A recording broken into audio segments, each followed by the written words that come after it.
台语文千万字，逐工要和大家做伙来捌一字。顶日因为苏丹风危机，教育部就规定学校营养中昼顿袂当使用咖喱粉，为今仔日开始已经解禁。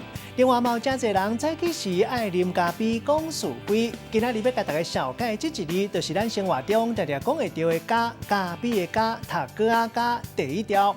其实咖是音译用字，像咖啡就是为英语 coffee 的音翻译来。咖啡是一款树仔名，茜草科咖啡树属，是一款免日头照的青色灌木。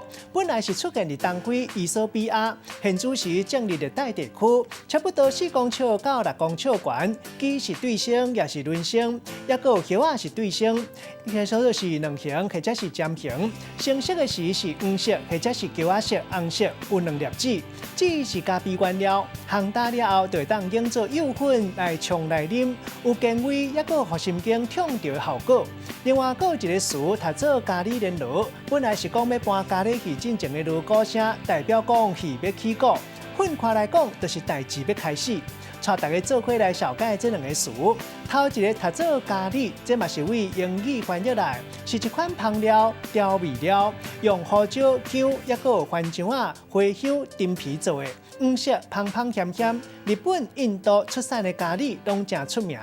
第二个词咖啡，咱头前有解说过，用一句话来举例，甲这2个词夹做伙。譬如讲，美食展览会现场闹热气气，活动伫要正式开始，先请大家啉咖啡，期待食到各种的美食料理。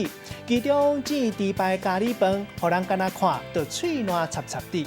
今仔日小解这一字读做咖，提供予观众朋友来参考。